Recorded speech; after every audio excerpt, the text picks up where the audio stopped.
Hey fellow travelers, traveling to Japan? Well, get ready for a trip full of beauty, order, and some seriously unexpected surprises. In this Japan travel guide, we've compiled all our best advice, from culture shocks and etiquette tips to essential foods, local customs, and of course, the do's and don'ts of visiting Japan. So you can avoid the faux pas and experience the best of what Japan has to offer. Now my next don't for you is don't put the toilet on high pressure. At least for the first time. For those of you who don't know, the toilets in Japan are like super advanced. They're a gift from the future when you come here. I mean, heated toilet seats, the bidet part is built into it, music, so you don't have to hear people, or people don't have to hear you doing your business. It's really cool. But the thing is, if it's your first time and you're not sure what the buttons do, we have a video to explain that. If you put the pressure on high, you might get quite the surprise. That being no colonoscopy this year because you totally cleaned everything out down there.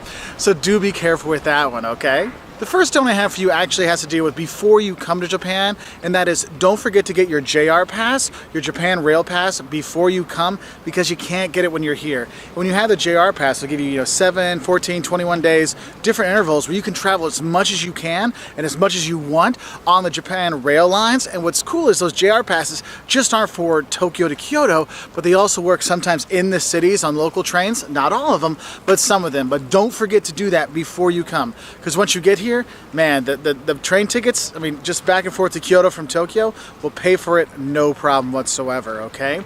Now, the next don't I have for you is when you come here, don't expect to hear a lot of English, and don't expect to have a lot of English being understood, and don't expect to have a lot of English menus. Look, Japan is culturally advanced in so many ways, it's fantastic. But when it comes to English for tourists, it's not quite there yet.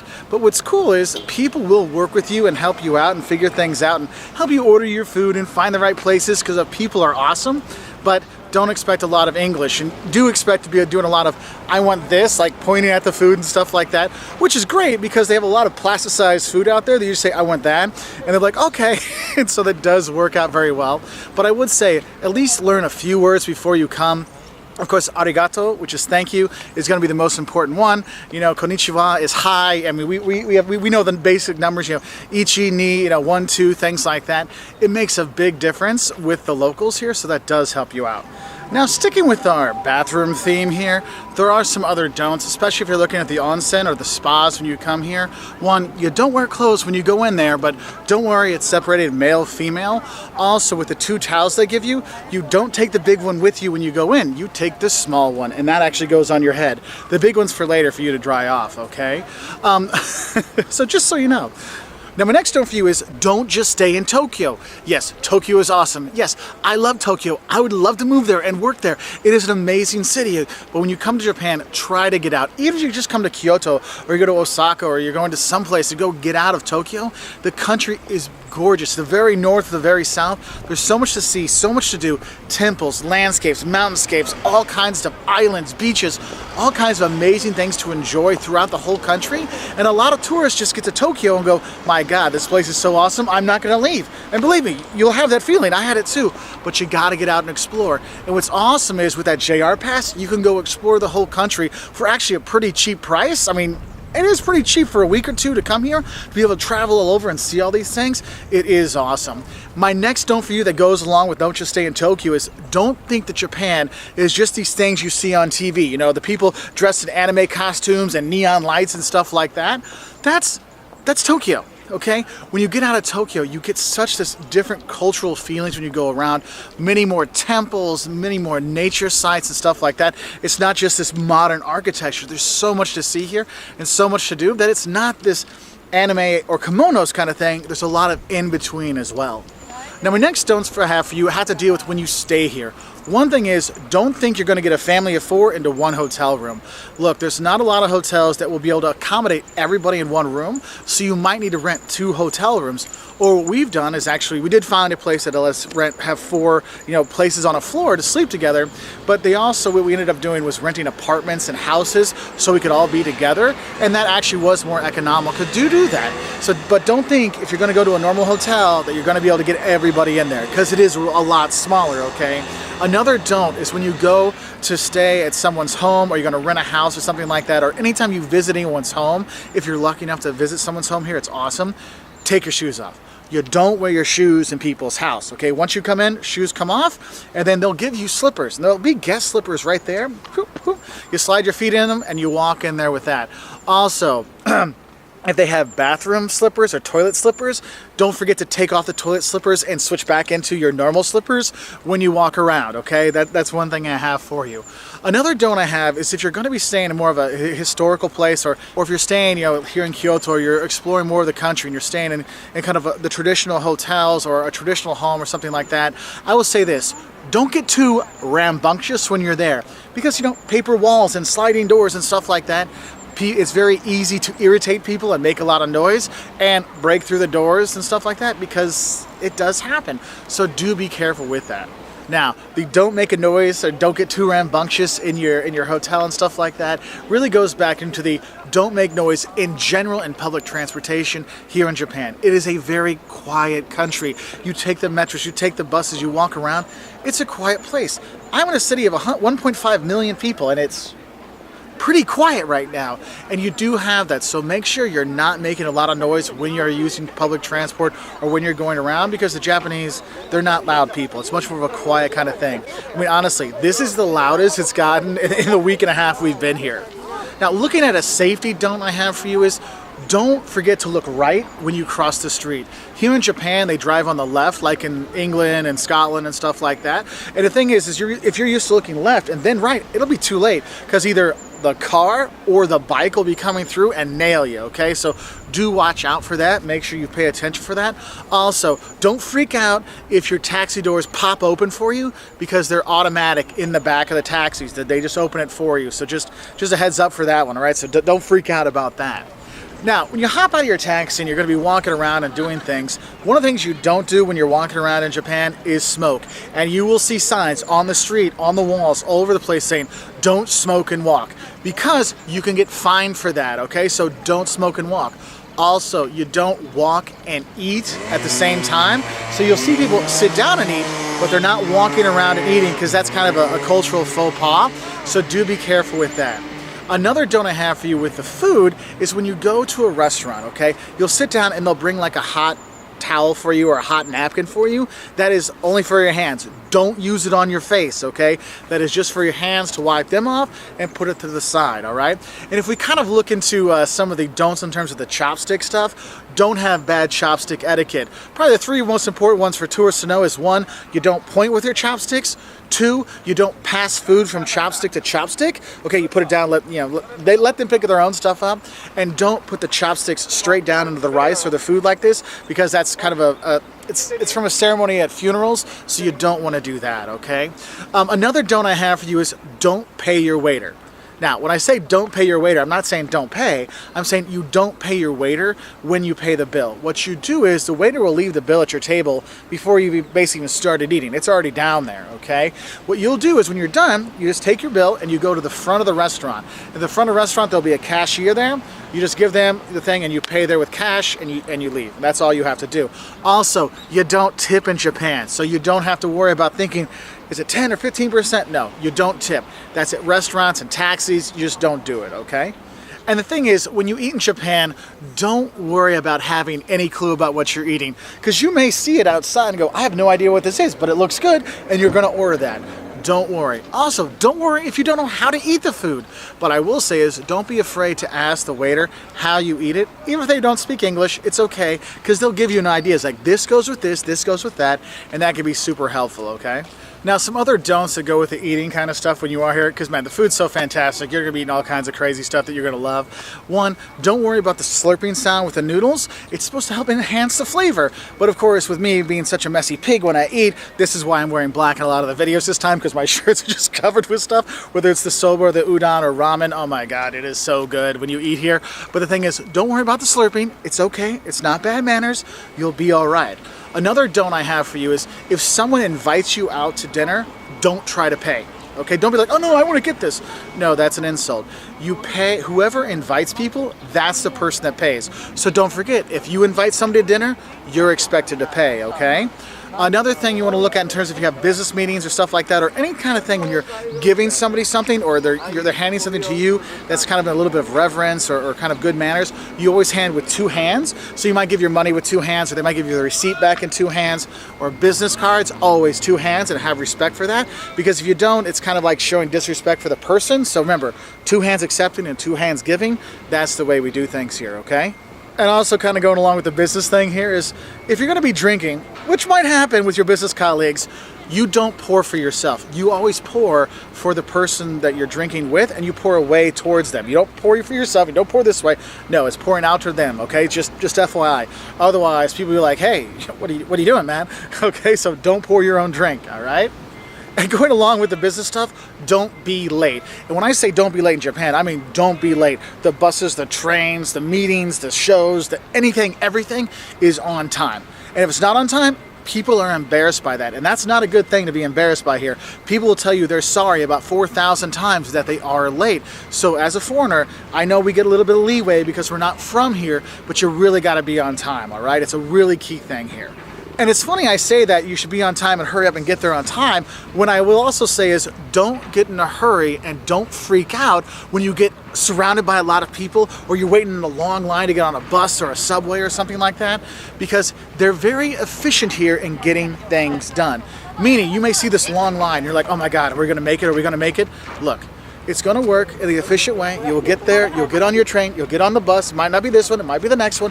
They will make it happen. And that's what's so cool. And another thing is, if you're taking a subway in places like Tokyo or here in Kyoto, and there's lots of people that at a stop that want to get off, you don't like smush back in. What you do is you actually step out of the subway to let people out, and then they let you back in, and then everyone comes. It's not like, in Germany where people are trying to go in and out at the same time, and it's just like a explosion. No.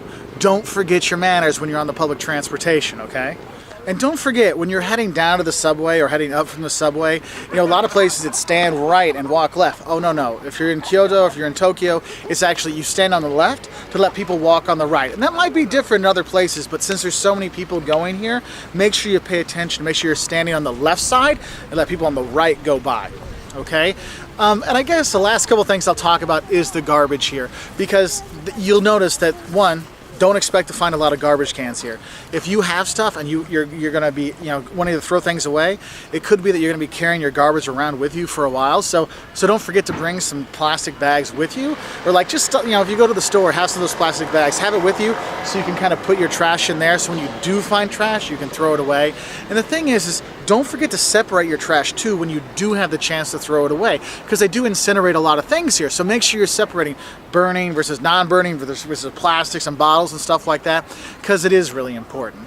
Now, I hope that helped you know a little bit more about visiting Japan, so you're more ready to come. Don't skip out on Japan. It is a fantastic country, a wonderful place. I highly recommend it, so don't miss out. And now we're here inside the heart of Kyoto at one of the beautiful temples throughout the city. And the first thing that's going to shock a tourist when they come here to Japan is the fact that you need an instruction manual to go to the bathroom here. Look, everywhere else you go in the world, you just sit down and go and flush and walk away. Oh, no. In Japan, it comes with a remote control on the side and two words that'll change your life. Heated seat. Oh my God. The heated seats on the toilet here are fantastic. And you'll sit down like, oh, this is so comfy. And you're going to need that, because you're going to have to figure out is which button do I push to make it flush or make it do whatever these other buttons are.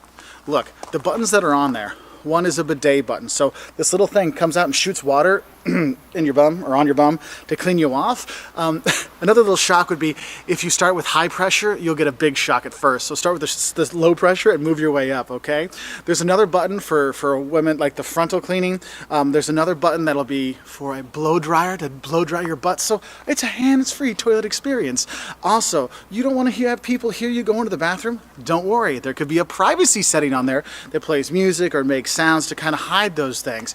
But the thing is, there's also a stop button, because if you want the music to stop or the water pressure to stop, cleaning you off, you need to push that button, okay? But it is kind of complicated when you go places and it doesn't have the translations. So just know the stop button is still that square, but the bidet one, it looks like a butt, okay? It looks like a water fountain with butt, with going out like this. That'll help you out that way, okay? You can flush the toilet paper when you are here, so that's fine, but it is kind of one of those things when you look at the toilets here going, what do I do? Especially when you see one of the toilets that actually has a sink on top of it, so you wash your hands and that water goes down and fills up the tank for the next flush. So it is quite efficient, okay? Now, the second thing that shocks tourists when they come here is this is a very much a cash-based society, and you'll be shocked how hard it is for a foreigner to actually get cash when you are here, because not all the banks will take foreign debit cards to get cash out. So you might ask yourself, well, Mark, then how am I going to pay for stuff? Well, you can pay credit card lots of places. They accept most credit cards. It's no big deal. But getting cash, your options are, one, when you get into the airport, when you fly in, get cash then, because those ATMs will take foreign cards. If you go to the post office, those ATMs there will help you out. But the most convenient way to get money is actually the convenience stores. Yes, a Lawson's or a 7-Eleven, those ATMs, they will take foreign cards, and it is a lifesaver because you need to have cash when you're here. Okay, so just know that. Now, the next thing that's going to shock you when you come here, dealing with those convenience stores, since we're already talking about, is how convenient the convenience stores really are. If you talk to people, they're like, wait, it's a convenience store, it's 7-Eleven, it's soda and beer and some candy. What else could there be? Well, here in Japan, the convenience stores work like mini supermarkets. So if you need stuff for shaving, if you need stuff for your phone, if you want to get like the sushi we had for breakfast the other day that we got from Lawson's, one of the convenience stores, was better than any sushi I've had in the U.S. in a few years. Okay, so it's pretty good stuff. You know, bakery stuff, hot drinks, cold drinks, hot buns, all kinds of stuff. It really is a great experience, and for a tourist, that's probably going to be your go-to place to get breakfast. Okay, and they're usually every 2 or 3 blocks away. Now, the next thing that's going to shock you, if you can't make it the 2 or 3 blocks to get to your convenience stores, is the vending machines here in Japan. Look, vending machines are everywhere. And yes, they sell hot and cold drinks, no big deal, in the same thing. But also, they might sell you school supplies or toys or other things like shirts or other stuff you might want to have here, and the vending machines are all over, so it's really cool. And also you can pay with coins, or sometimes they'll take your Metro card, you can pay with that.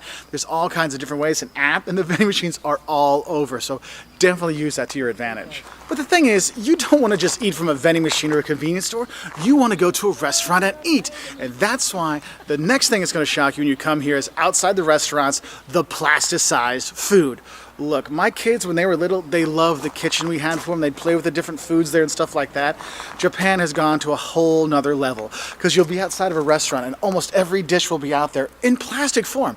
Actually, pretty realistic plastic form to look at. And you're like, what is going on here? And you can actually buy them as souvenirs, okay? We picked up a few for some friends, and you have this plasticized food in front of so many restaurants, which is actually helpful for tourists because the menus a lot of times don't have English or don't have much explanation or don't have pictures. So you might actually go outside and go, I want this, okay? And that leads us into our next shock, and that is you may not have any clue what the hell you're eating or any idea how to eat it. And that's okay, because the food here is fantastic. But you'll be shocked going, what do I do here? Why is there a raw egg here? How do I cook this? Look, if you don't know how to eat it, it's okay. Ask the waiter or waitress, like, excuse me, could you, and do your signals, like, how do I eat this? And they'll be glad to show you. And of course, they'll get a chuckle, you'll get a chuckle, and you have a great experience with it. And the thing is you might be worried, well, if it's a raw egg or if it's something else, or I'm not sure how I'm going to eat, what if I'm going to get sick? Look. The next thing that's going to shock you about coming to Japan is how clean it is here. The streets, the public transportation, the homes, the restaurants, the shops. Everywhere you go, you'll be surprised how clean it is here. And that cleanliness goes into the restaurants as well. So you're probably not going to be getting any food poisoning when you are here. So you don't need to worry about that. But the cleanliness, really, you're like, wait, 35 million people in Tokyo, and I can't even get me to keep my room as clean as the streets of Tokyo, okay? It's crazy like that, all right? I mean, this is dirty because there's leaves down, and that's it. The Japanese are so proud of their country, and they do a great job of keeping it clean, that it's not just the streets, it's also the food and the quality of the food and stuff like that. You'll be shocked how clean it is, where you're like, wow, I don't have to worry about anything here. No, not really. It is really cool. Now, going with that clean side of it, there's also the quiet side of it. Look, you'll be shocked how quiet it is here in Japan. I'm in Kyoto. It's 1.5 million people, one of the biggest tourist spots in the entire country, and it's quiet. You can go through Tokyo with 35 million people and find areas where it's quiet. You're like, how is it so quiet? What's going on here? Look, the people here are rather quiet in general, but the thing is, it's not just the people, it's also the cars and other things. It's a very quiet environment here, and you're just kind of shocked just how quiet it is. Sometimes it's almost disturbingly quiet how quiet it is. But the thing is, you don't have to worry about that silence, because the next thing that shocks tourists when they come here is how safe Japan is. It is one of the safest countries in the world to visit, and for me, the best part about this trip is I got to relax. I didn't have to stress out about any kind of safety issues when I came here, and that's what's so nice. You could lose your wallet, they're going to turn your wallet into your hotel with all the cash in and say, sorry, it took us so long to get there. That is how safe it is here, and that's one of the things that really shocks tourists, is when you travel around, you're always worried, where do I put my wallet, where do I have my things? You don't have to worry about that really here in Japan. Now, obviously, when you're in busy spots, you might want to take care, of course, but in general, it's insanely safe when you come here, which makes it awesome for a tourist. But the thing is, it might make a great place for you to come, but there's one thing you might be shocked that you might not like when you come here, and that's how tight and how small everything is. Look, if you're a huskier fellow like myself, you might have some issues here in Japan. Now, not a lot, but in general, it's a very tight quarters kind of place. Hotels, they're going to be small. Bathrooms are going to be small. Showers are going to be small. Apartments are going to be small, because there's a lot of people in these small islands, and you're going to be kind of feeling a little claustrophobic. And that does shock some tourists when they're like, I'm on the metro during rush hour in Tokyo, and it's all like this. Yes. And when you're waiting in line with 600 people in front of you to take the next metro or take a bus or something like that, that's just the way it is. And it can be a little overwhelming for some tourists, so just be ready for the small space and kind of the claustrophobic nature with all these people here, and that does shock people, but it is part of the great thing. And what's cool with all these people and all these things, it may seem like, oh, that's going to be a long line, but they're super efficient when you're here, so the lines do go actually pretty quickly, and there are people that do help you stay on the right side of the road and stay on the right side of the walkways and stuff like that, and help you get in and out of the metros and the trains and the buses, so that really helps. And the thing is, those tight spaces and very small living quarters might kind of explain the love hotels you'll see around town. Yes, if you're traveling and you're looking for a interesting night alone with your special someone, well, there's love hotels here you can go to. Not a normal hotel, it's kind of like those hourly rate places, but you can get it with a theme, okay? So just FYI for that one. Now, there are some other smaller shocks you will see here. Is one, you'll see all these signs saying no smoking on the streets. Yes, you can get fined for smoking on the streets here. Also, you might be shocked to know that it's not cool to eat while you're walking, so make sure you stop, sit down and eat that way. Don't walk and eat or walk and drink. Totally not cool. Another shock that you might not like, or you might seem strange, is how uncool and unpolite or impolite it is to sneeze or blow your nose in public. We were at the zoo in Tokyo, and this girl was next to us, and her face goes, and you could tell she was about to sneeze, and she covered her nose and ran out of the zoo so she didn't sneeze in front of her friends, okay? So just have an FYI for that one. Another thing that might shock you when you come here is your waiter will bring you your bill, but he won't take your money. Look, in Japan, you don't pay your waiter. You don't tip your waiter either. What you do is when you're done eating, you take your bill up to the cashier that's at the door when you're walking out, and you pay there. So don't be shocked if they don't take your money. They just point up to the front. You go up there and pay there, okay? Now, another thing that might shock you is when you look on your tourist map and you're looking for temples like this to go see, and there's different signs, the cross for the church and the municipal building, and then you'll see a swastika. And my son, my 11-year-old son, he saw this. He goes, Dad, why is there a Nazi symbol here? Look, it's not a Nazi symbol. It's a good luck charm. It's a sign of hope and good luck and good fortune. And people get kind of shocked when they see that. And look, it's not Nazi stuff. That's just a symbol they have here, okay? And kind of going along with those shocks, you see, because you look on your map, you'll see so many of them, is how many temples there are here. And you might actually get temple burnout in some way, is because all throughout the country you have beautiful temples like this. This temple is just an everyday temple. This isn't one of the fancy 17 UNESCO World Heritage Sites here in Kyoto. I'm filming here because, look, there's no tourists around, because it's just another random temple, and you have these fantastic temples all throughout the country, palaces and fortresses and stuff like that are just amazing to see. So make sure you take the time to go and explore them, and believe me, there might be a small one near your hotel or big ones outside of towns or in the mountains. Take the time to go explore. And talking about those mountains, the next thing that shocks people when they come here is the majestic beauty of the landscape in Japan. Yes, when you take that train from Tokyo to Kyoto, you'll turn and see Mount Fuji, and you're like, oh my God, it's Mount Fuji. It's just like in the pictures. Yes, it is so cool to see that. But it's not just Mount Fuji. It's walking through the bamboo forest, seeing the leaves change. We're here in the fall, watching the leaves change. It's gorgeous. Or coming in the springtime when the cherry blossoms are blooming. Oh my God, it is just gorgeous. gorgeous because Japan has the history and the culture and the world culture and amazing artwork, but also it has the natural beauty and natural artwork that you're going to see. And these two things combined makes it a fantastic place for tourists to go. Another thing that might shock you when you come here is when you go to the onsen or the spas when you come here. Now, first thing that might shock you is, yes, you have to go all natural, naked when you go into those. Now, they're split sexes, male, female, okay? But what might shock you is they give you two towels, a big towel and a little towel. And you think, oh, I'll take the big towel in when I go in to keep my privacy and stuff like that. Oh, no. That one's for later. You take the little towel with you. You think, oh, well, I guess I'll just hold it here and cover my bits. Oh, no. That's all natural as well.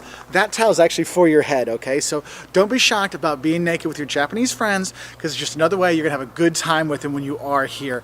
And that leads us into the last thing you're gonna love, and that is the Japanese people. They're friendly, they're helpful, they're kind. They'll do what they can to help you and show you the right way, even if they don't speak English. And that's one of the things, you'll be shocked how little English is actually spoken here in Japan, how few English menus are out there, even in tourist spots, but the people will work with you to help. And that's what's cool about those plasticized foods, because now you can point and say, no, English doesn't matter, I can point at what I want. And that's really a fun thing. But honestly, the Japanese people have been so wonderful to us, showing us around, telling us where to go, or at least pointing us in the right direction, all kinds of stuff, that really makes you really fall in love with Japan when you do come here. I do hope you will come. It is an amazing country, from the temples to the mountainside to the food, which is fantastic. Oh my goodness. And all these shocks, they're all fun times and fun stuff, and help you enjoy Japan when you do come here.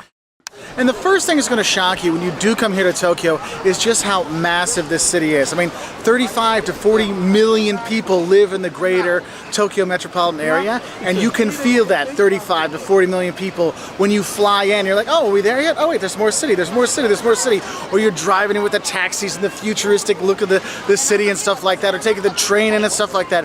You can feel how huge this place is. And for tourists, that's a big deal, because we're up here in the northeast of the city, and it's really great. But the thing is, we're staying in the southwest part of town, and it took us an hour to get here. But the thing is it's so big. What I recommend you do is pick out different areas to see. So we're here seeing the shrine now, the temple here, and then we're gonna go see the sky tree over there and see things in these different areas. So make sure you break up the city, because you can't go from place to place to place to place, because it's just too big and you don't have enough hours, enough time to actually go see it all, okay?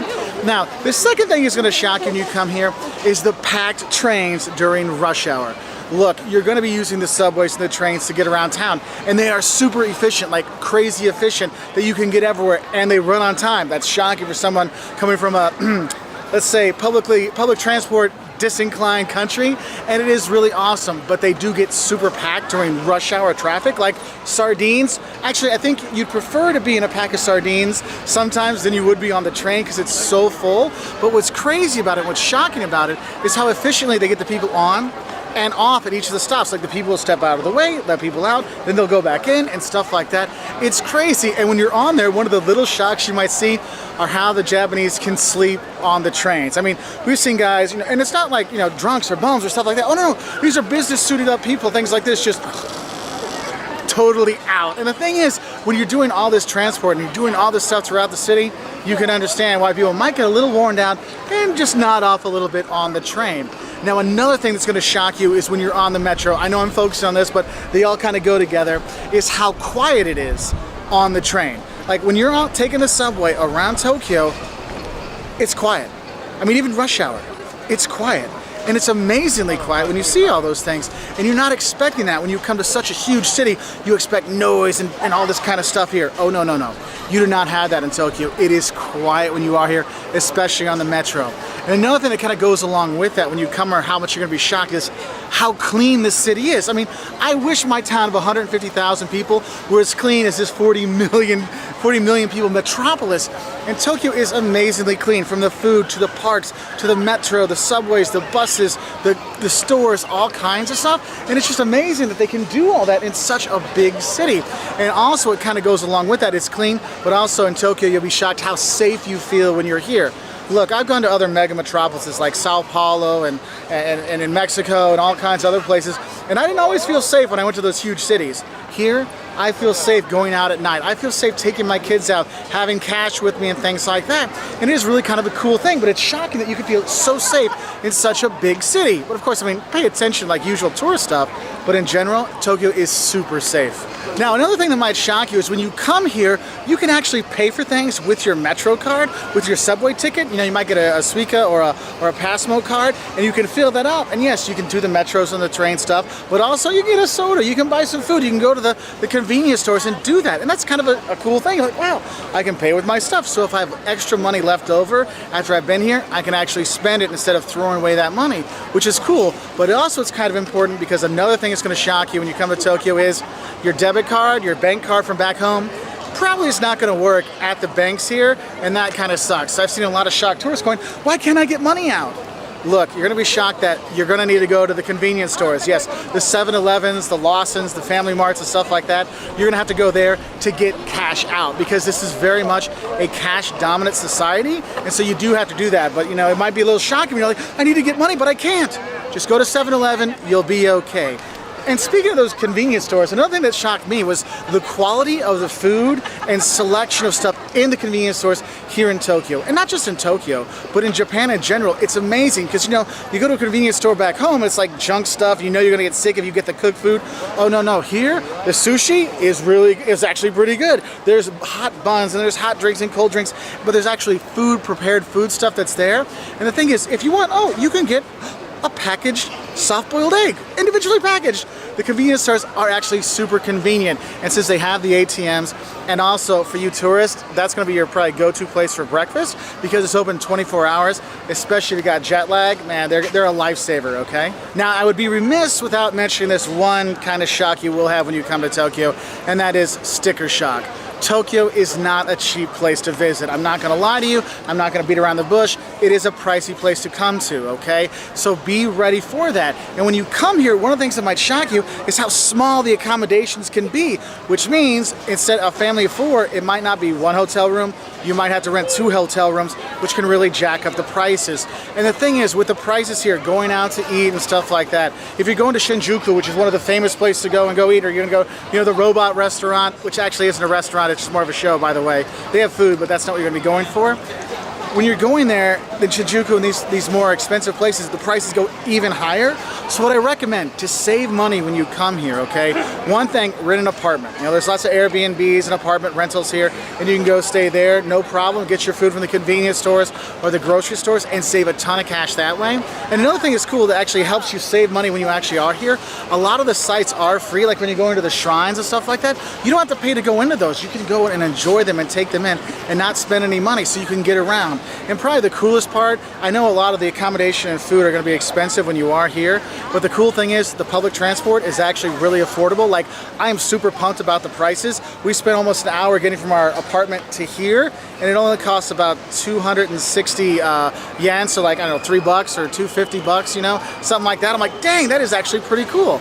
But honestly though, that sticker shock you'll get when you get your credit card bill at the end, it might be a bit tough, okay? So just FYI. Now, another elephant in the room I have to talk about is the shock you will have when you use toilets here in Tokyo.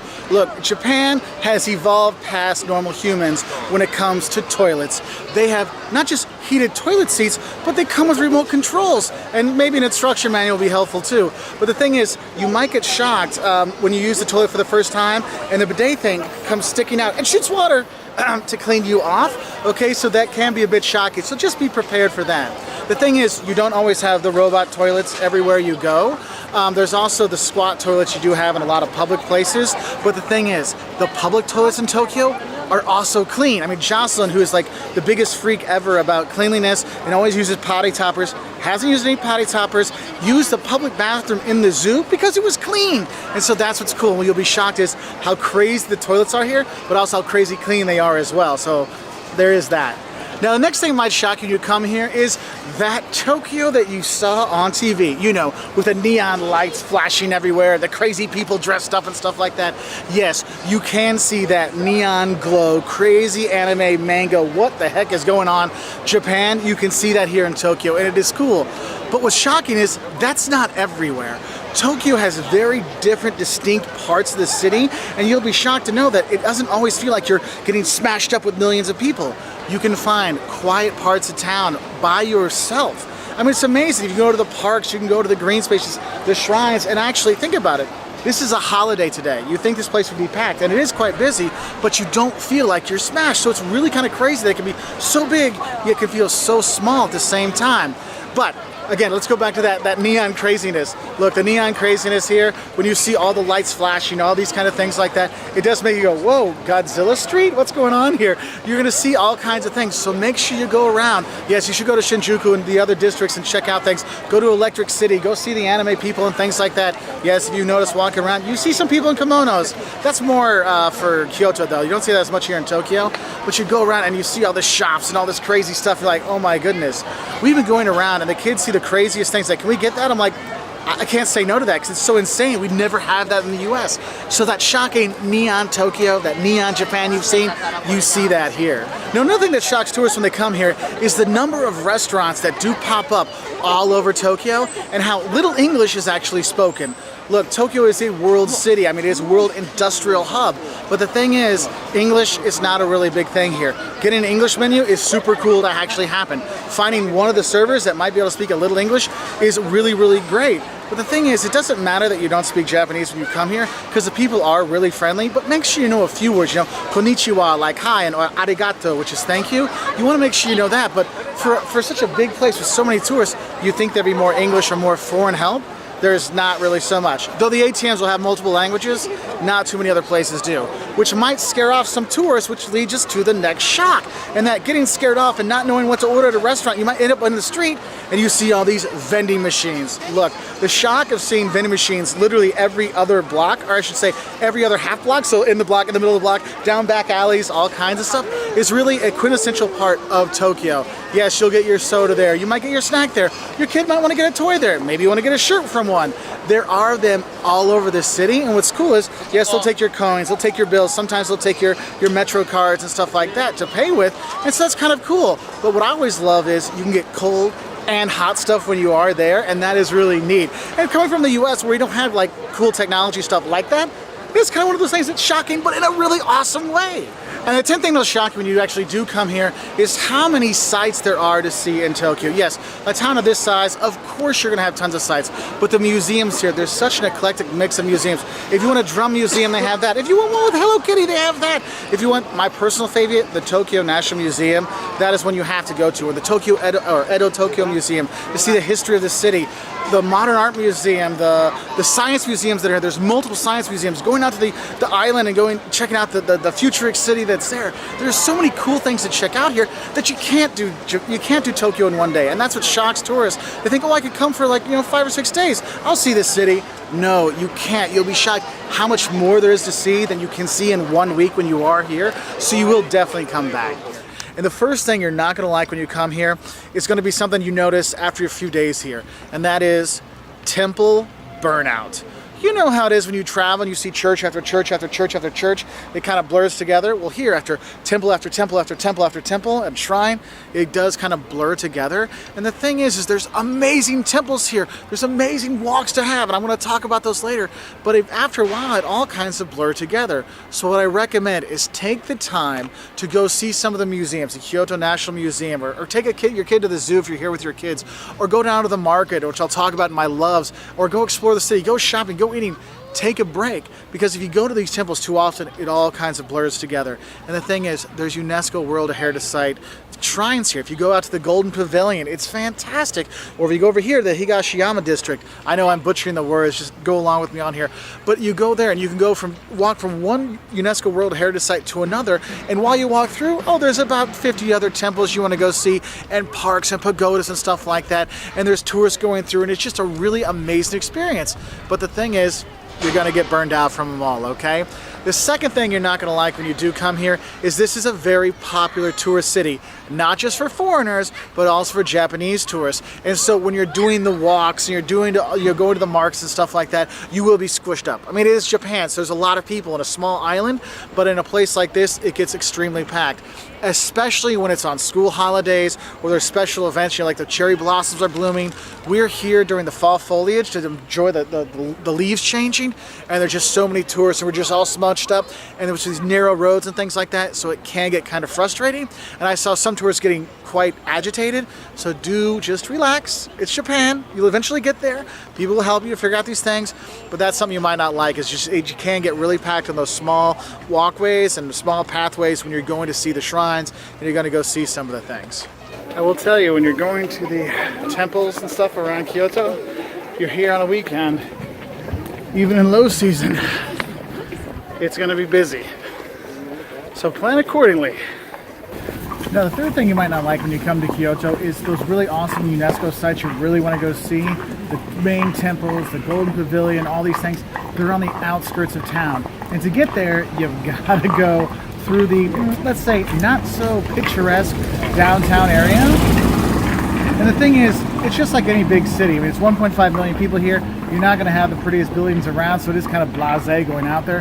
But it is kind of annoying having to go to those outskirts. And the thing is, the subways don't go to the outskirts. The buses do, but the subways don't always go there. And I know for tourists, sometimes it's easier with subways than buses, so that is an issue there. But you can take taxis out to the place. They're not too bad to get out there, especially if you're traveling with friends. See, look, there goes one right there. You can pick them up on the street, no problem. You can call in for them. There's apps for it as well, so you can get that. But it is kind of one of those things of, oh, all those cool sites, but they're not down where you're staying. They're more outside, okay?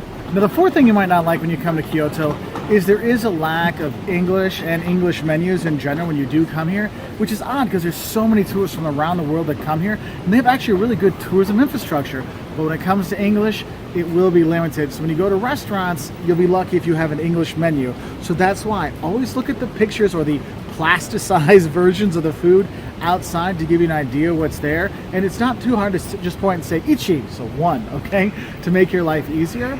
Also, what you might not like on the tourism side of things is that the hotels and the apartments and the places you stay when you are here, it is very small. So if you're going to be traveling with a group like our kids, we had to rent an apartment because we couldn't get a hotel that would hold all four of us. So that is one thing you might want to think about. But overall, the infrastructure is good, just a couple little issues out there. The thing is, the food is fantastic when you are here, and the infrastructure is quite helpful. And the thing is, you might notice I have all this schmutz all over the front of me. Well, there's a good reason for that, because the food is so great. But the fifth thing you might not like, well, let me tell you about that. Now, another thing you might not like when you do come to Kyoto is that between, after lunch and before dinner, a lot of the restaurants do close, especially here in the historic district and stuff like that, because you want to go to eat in all these older places and have your ramen and have all your local cuisines and stuff. But it's closed between lunch and dinner. So make sure when you do come here, eat lunch at lunchtime, eat dinner at dinner time. I know it sounds silly, but if you're not going to be able to eat, before 2 in the afternoon or after 6 in the evening, sometimes it's hard to find some of these places you really want to eat at, so you can get covered in ramen sauce or some of the really good food that's out there. So just a heads up for that one. But that's the fifth thing you might not like when you're here. Overall, this is a fantastic place to visit, and we'll go and start our loves of Kyoto, because we've loved Kyoto so far. It's fantastic. So those are things you might not like about coming to Kyoto, but I'll be honest, this place is fantastic. And I know I talked about the temple burnout. Well, look, the first thing you're going to love coming here are all those temples you're going to go see. Yes, you're going to be going to see, the Nanzenji's, Zen garden and the temples there. And you're going to be walking through, and you are going to be walking down to the Higashiyama district and seeing all those things there and taking in all those temples. It's just a gorgeous thing. And you see temple after temple after temple, but it is just an amazing thing. And what's cool about seeing all these temples and going all around here is the second thing I love about coming here is that it's extremely walkable. You can go from place to place to place to place, because yes, there are tons of temples and tons of sites next to each other, and you can walk it. And that's what's so cool. So my kids can see stuff and they're not getting bored. When we're at the next place, you're walking and oh, there's another thing to see. There's another thing to see. There's another thing to see. And that's what's really cool about it. You get to have that walkability in a big city with all these great sites. Now, I know I said some of those sites are kind of like off to the different parts of the city, but what's cool is a lot of them are kind of clumped together so you can kind of see one area and walk around and see that, and then go to another part to see another area. So that's kind of cool. Now, the third thing you're going to love when you do come to Kyoto is the nature throughout the city. And yes, you can come to the Gyoen district. I know I'm saying it wrong, but you can come through here, see these beautiful back streets and see the water running through. But also the best part is when you go explore those temples, also you can hike and go in the bamboo forest, and you go hike in the mountains and stuff like that. You have all this beautiful nature here in Kyoto that you really take in. So you get the temples and you get the nature put together. Man, it is just gorgeous. So like I was saying, the nature you can enjoy when you are here in Kyoto is awesome, just walking down the river and things like this. The fourth thing you're going to love is when you go into town, when you go in and see the Nishiki market, that is the covered market you go through and you eat things you never even heard of or even have an idea what it is. I had a thing that was made with octopus and something, and I have no idea what it was. It was kind of like an octopus corn dog. Actually, it was pretty good. The boys really enjoyed it. Caleb had squid on his stick, and there was scallop on the stick, and there's all kinds of crazy stuff, and people letting you try their foods, and that's where you get that really like, wow, I'm in another place, another country kind of thing, and it's a really authentic and awesome experience when you do come here. The thing is, I will warn you, when you go through there, it does get very full, and it is a thin, like alleyway that all the shops are on, so it can get a little bit tight, but it's okay. Everybody's going in their directions, and when you get to the end of it, if you don't like the authentic markets in Japan, well, don't worry, there's a mall at the end of it, okay? And the fifth thing you're gonna love when you come here is all the cultural opportunities you have when you are here in Kyoto and the tourism infrastructure they do have. Now, with the tourism infrastructure, that means there are a lot of hotels and apartments and houses you can rent, which is awesome. And the subways and buses, they go all over the place, like I've said before. And the thing is there's restaurants, there's entertainment, there's tours, all kinds of stuff geared for the tourists, which is awesome. But the awesomest part of that thing is the culture that is here in Kyoto. Yes, you do have the temples that I've talked about ad nauseum, but also you have cool museums you can go to, you have national monuments you can see, you have also, when you walk through different districts, you actually see the geisha when you walk around. You see these things and it kind of takes you back. And this is really the cultural Japan that you're dreaming of visiting. This is Kyoto. Kyoto is that Japan, and that's what I love about this. Tokyo is that new age, crazy kind of modern future Japan, but this is the Japan that you're gonna love. And that's why it's the fifth and best part of coming to Kyoto is the culture and all the great stuff here.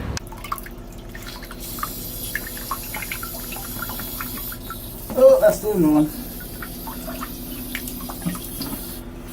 Okay, so here we are. First day in Japan. Here I have to figure out the bathroom. So far what I've got is this one is where you go to the bathroom. This one's called the excrement toilet, where you wash off the stuff. You turn the water on and use this and wash yourself off. Very interesting. But what I love are these. So you have the dryer if you want, the bidet, the spray for your butt. And I don't know what the stop is for, but I'm kind of worried that if it doesn't go well, I might need to use that. So wish me luck. I love Japan. This place is awesome. So far, the best part of the toilets are that they have a heated seat, which is very nice. But I'm going to try these buttons for the first time. So I'm going to go with the butt one, the spray thing here. I'm going to turn down the pressure, just in case. See how this works.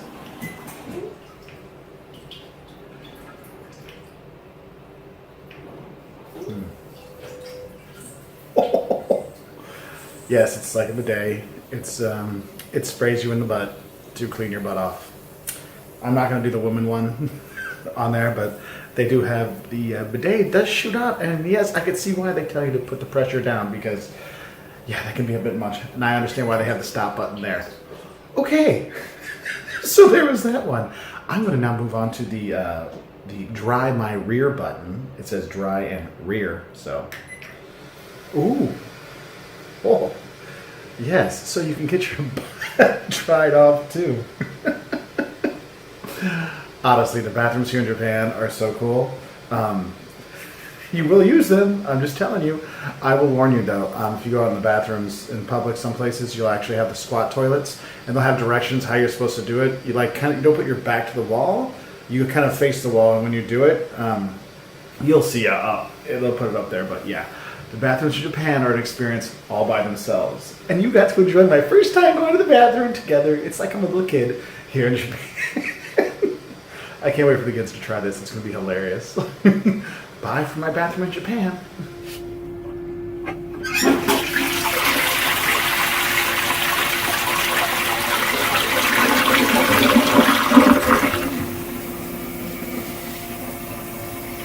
So first and foremost, you ought to know that Japan is really safe, which is awesome for the kids because they get a little bit more autonomy. Like they can walk a little bit ahead of you or kind of explore things a little bit, and they don't have to always be right by your side like they do in some other countries. That said, some streets have just sort of, well, they don't have sidewalks. They just have like a little narrow passageway for pedestrians, which could make you just a little bit nervous as a parent. But as long as your kids realize that, that people drive on the left and they need to look right before crossing the street, that doesn't factor in too much because the drivers here are very orderly and pedestrians have the right of way. Do watch out for bikes though. I'm not quite sure where the bikes are supposed to be and where the pedestrians are supposed to be, but just be aware. They will ding their little bell at you if you're in their way, but just be aware that there are bikes and make sure that your kids are aware of that too. The second thing about bringing your kids to Japan is that this is a very quiet country, and it's rather taboo to speak on trains and metros and things like that. It's okay if you do it quietly, but that's not always easy for kids. Our kids had a really hard time the other night. We had 17 metro stops in a row, and our kids had a really tough time sitting that long. They did sit across from one another, and they played a game called chopsticks, and I don't know, it has something to do with math, and they bang their fingers together, but it's a silent game, so if you know that game, teach it to your kids. It was brilliant because they just started playing it themselves, and it was a good way to keep them occupied, because sitting for that long in utter silence is really hard for kids. Number 3, Japan is really clean. I love that Japan is clean. I know that when my kids go into a bathroom, I don't have to worry about grody toilets or, nasty water taps or handles or anything else. And not only is it clean in bathrooms and things like that, it's clean on the streets. There's very little garbage on the side of the road or anything else. I don't know how a city of 35 million people in Tokyo can be as clean as it is, but it is. That said, love it, but I hardly ever find a trash can. So if your kids, are eating and they've got snacks and whatnot, you got to kind of tote that trash around with you because there's not always a garbage can readily available. So a lot of the sites that you'll see in different cities in Japan are quite spread out. So there's a lot of walking. You can take metros and things in some of the cities, but by and large, you need to have comfortable shoes for you and for your kids. And with that, it's really important to have shoes that are easily slip-on, slip-off kind of shoes, because there are many restaurants and different places where they have tatami floors, and you can't wear your shoes on those. So make it easy for yourself and your kids, and make sure they have tennis shoes or things that are maybe not tie, maybe just slip-on, slip-off, or Velcro, something quick and easy. Being that things are really spread out, it takes a lot out of the kids. And even though things are really orderly, there's still massive amounts of people. It seems like no matter what town you're in, there's a press of humanity. So I would suggest taking your kids out and letting them run. Right now we're in a park. I'm making this video. Our kids are out running around acting like fools, but they're getting some of their energy out. And that's really important anytime you're traveling, but particularly in places where things are so spread out like they are here in Japan. To add on to that, there aren't tons of parks, so when you find one, let them run right then and there. Okay, hang on, here comes Loudmouth. Shh! Liam! You have to turn your voice down just a little bit, okay? So the sites here in Japan are temple and shrine heavy, which is really cool, but after you see 10 or 12, the kids start getting really antsy. So to do that, again, find a space where they can run and play and get that energy out. Also, try to find some toy stores. We've been to several toy stores that are like, I don't know, 5, 6, 7 stories tall. So that's always a good place to take the kids. We found a wonderful drum museum here in Tokyo, and we spent like an hour in there, and the kids were just banging on drums the whole time. So make sure that you schedule those kinds of things in between all the shrines and temples, because it gets old quick for kids. To go along with that, scheduling good time for kids, Japan and Tokyo in particular have a lot of pop culture things. There's a great manga museum in Kyoto, and there's gaming everywhere, and you can find a lot of things for the kids to do. So, and that actually really appeals to our 11-year-old, sort of that tween, teenage kid. There's actually a lot for them to do, and so just be aware of that and be ready to stop every now and then and let the kids jump in on some of the crazy cool pop culture that happens in Japan. If you have a picky eater, you're gonna have problems in Japan. You better be ready. Our youngest isn't a huge fan of sushi, but he'll eat some serious amounts of rice. So rice and noodles work out really well for us. So be aware that there's not always a ton of options. However, there are a lot of convenience stores, and the convenience stores have lots of different things, snacks and things that the kids you can probably find something that they'll eat in a convenience store. And convenience store food in Japan isn't like convenience store food anywhere else in the world. It's really excellent. So take some time, get to know your local convenience store, and get in there and get the kids some food. There's fun, funky candies, there are buns and noodles, and there's even sushi. So also, if you happen to have food allergies, or your kids have food allergies, before you get here or immediately upon arriving, have someone write down that your children or you cannot eat these X foods in Japanese, because there isn't a lot of English speaking here, and you need to be aware of that, and you need to be able to make people aware of it in Japanese. So do that before you get here, or ASAP. And I wouldn't really rely on, Google Translate or something. It would really be best to have a native speaker or someone who is very bilingual be able to write that down for you in Japanese. Also, extra little hint, the robot restaurant in Tokyo, not a restaurant. So nearby to Tokyo are a couple of amusement parks. One is Universal, the other is Disney Tokyo, and then there is one called Tokyo Joypolis. I think I'm saying that right. Anyway, there are at least 3 cool amusement parks within, a couple hour or so of Tokyo. So you're very able to get out and get some kid stuff done. Have one good, really kid-centric day. Be aware though, the lines are really long, so it might be best to go during the week rather than on a weekend. So number 9 is hotels, what you need to know. Basically, hotel rooms in Japan are not for a family of 4. You might be able to get 3 people into a typical hotel room, but generally speaking, if you have a family of 4, you either need to rent 2 rooms, or you can stay at a ryokan or minshuku.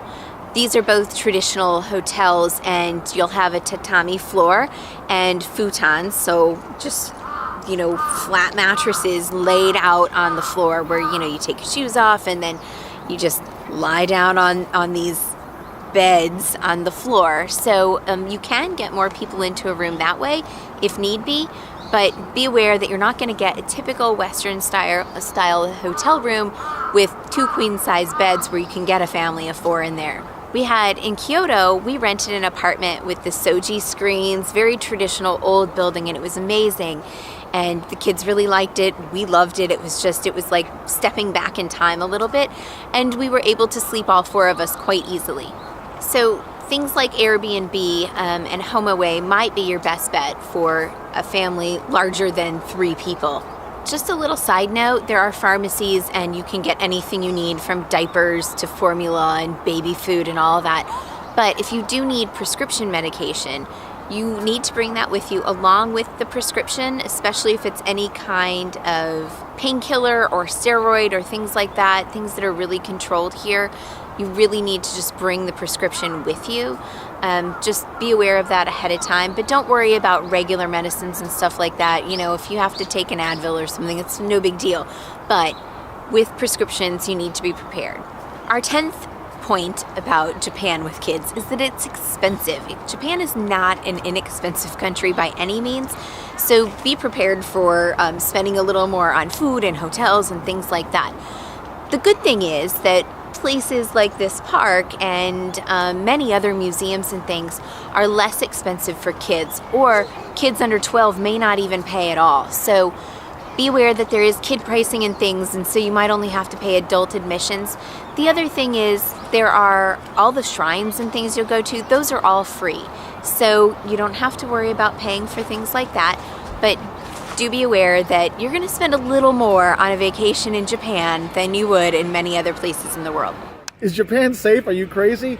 Yes, Japan is safe. Japan is super safe. It's one of the safest places you can visit in the world. You lose your wallet, they return your wallet with the cash in it and then say, sorry, it took us so long to find your hotel kind of safe. It's so safe that my family and I will walk out late nights, no problem, not having to worry. That's been one of the best parts of visiting Japan is I'm not stressed out worrying that someone's trying to pickpocket me or someone's going to try to rip me off or a taxi's going to try to rip me off or I'm going to go the wrong way or go in the back alley or whatever. You don't worry about that when you come to Japan, which is so awesome because this is one of the most relaxing trips I've had because I'm not concerned about these things. And neither should you, okay? Because Japan is super, super safe. Now, having said that it's super safe, there are still some precautions and some things you should know about when you do come here. I think some of the safety things you might want to know about, a lot of it has to do with actually being a pedestrian and walking around Japan because there's so many people here. And if you're going to be going to a tourist site during peak season, or you're going to be taking, going on a subway or a bus, during rush hour or not even rush hour, sometimes they can be very full. So it can be very claustrophobic and that can scare a lot of tourists. But the thing is, here in Japan, they're very efficient with what they're doing. So you might think, long line, oh no, what am I going to do? No, it'll efficiently go through. And there's people that help in those very busy intersections and very busy subways, getting people on the train and off the train and stuff like that. So you don't see people get into a fight with all the pushing and shoving, because you don't have the pushing and shoving here, which is super awesome. Now, with the pedestrian stuff, a couple things I want to tell you is if you're walking in the street and there's no sidewalk, you'll see a white line on the side of the street. Walk on the building side of that white line because that's kind of like the pedestrian zone, the pedestrian walkway, crosswalk kind of thing. And you'll see that in a lot of places around the country, so a heads up on that. Probably the biggest thing that might get you as a tourist is they drive on the left side of the road here, okay? So when they drive, it's like in the UK, all right? So if you're thinking, I'm gonna look left and then look right and cross, oh, no, that car's already run you over. You need to look right and then look left. And it's not just the cars that can get you. There's a lot of bikers here too, and so the bikes might fly by, and they don't always obey the street signs and the street lights when you are here. I know, those are like the one, illegal bad doing Japanese people I've seen are the bikers not following the traffic lights. But it is an issue because I have seen some tourists who do the jump back and almost get hit. So do be careful with that. Now, one thing that comes up in a lot of the safety issues for Japan with government websites and other travel websites, they talk about earthquakes and tsunamis. And the thing is, yes, Japan does have earthquakes, and yes, there could be tidal waves, tsunamis coming in and stuff like that.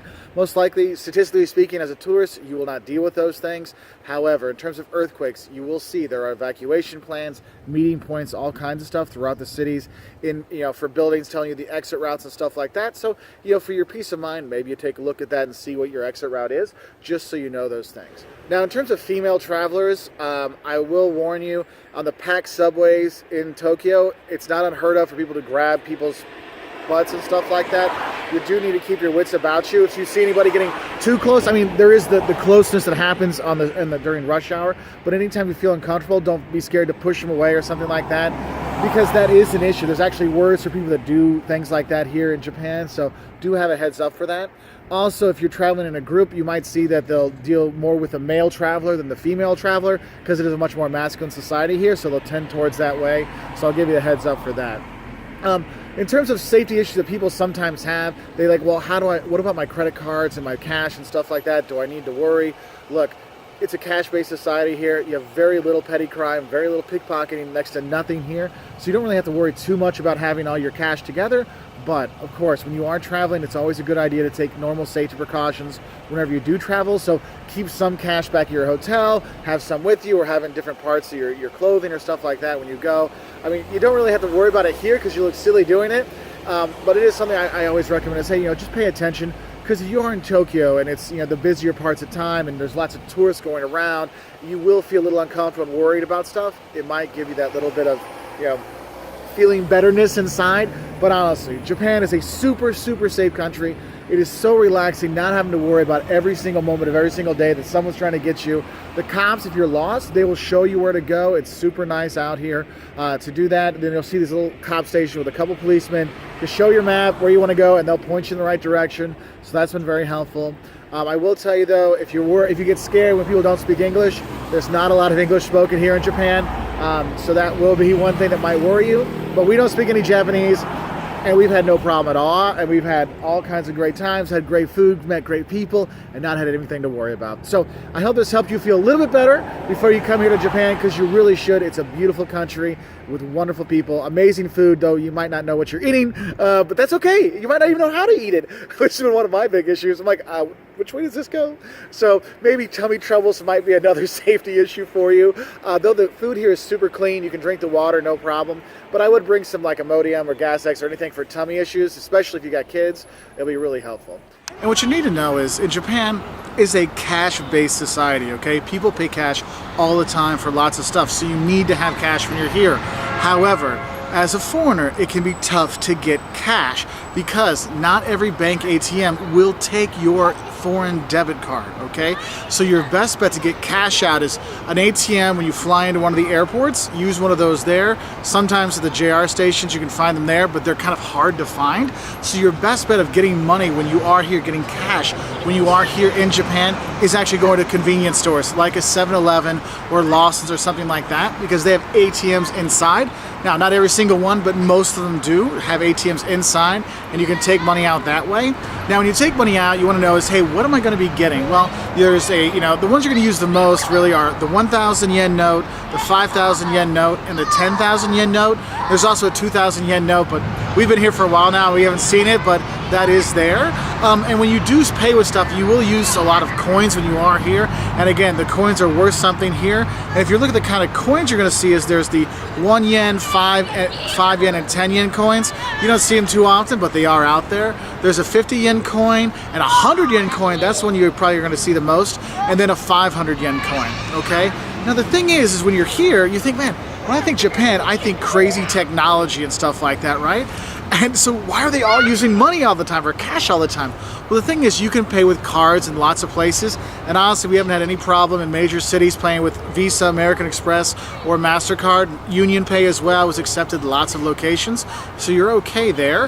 But you go to smaller places and more rural areas and more, of the extremes of the country, it might be a little bit more difficult to find like Amex and stuff like that, but I was surprised how much you can use credit cards when you are here to go and pay for if you want to get tickets or the kids' toys and stuff like that. So that was cool. But there's another thing you should know.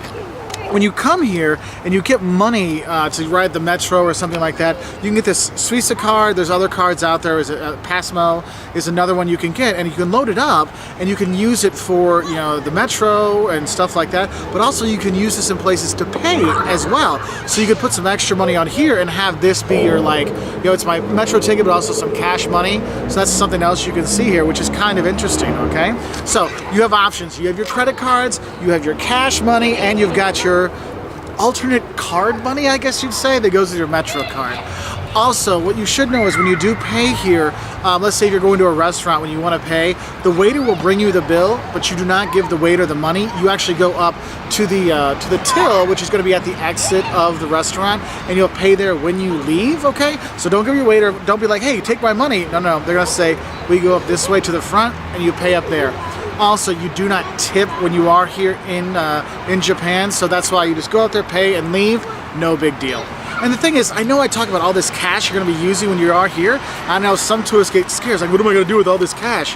look, Japan is super safe, so you don't have to worry about carrying all that cash. It's okay. But there are some things you should know. Like when you're handing over the cash, whenever you give or receive anything kind of important, you hand it with 2 hands over, like this. But if you're going to a shop, what you might see is there might be like a little plate, and then you'll put the money in the plate, and then they'll give you your change back.